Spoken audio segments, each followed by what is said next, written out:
விஜய் அவர்களுடைய பேச்சு, அதாவது நேற்று மதுரை மாநாட்ல விஜய் பேசின விஷயங்கள் வந்து அரசியல் வட்டாரங்கள்ல ரொம்பவே ஒரு அதிர்வலைய கிளப்பியிருக்கு அப்படின்னு சொல்லக்கூடாது. அது வந்து ஒரு சிரிப்பலைய தான் கிளப்பியிருக்கு அப்படின்னு சொல்லணும்.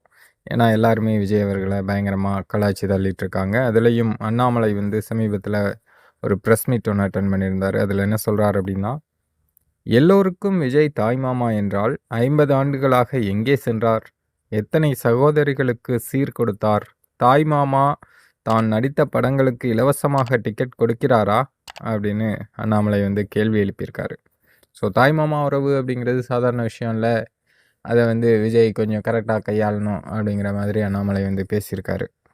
இதுபோக முதல்வர் ஸ்டாலின் அவர்கள அங்கிள், அங்கிள் அப்படின்னு கிண்டல் பண்ற மாதிரி விஜய் வந்து பேசியிருந்தார் இல்லையா? அதுக்கும் அண்ணாமலை வந்து பதிலடி கொடுத்திருக்காரு.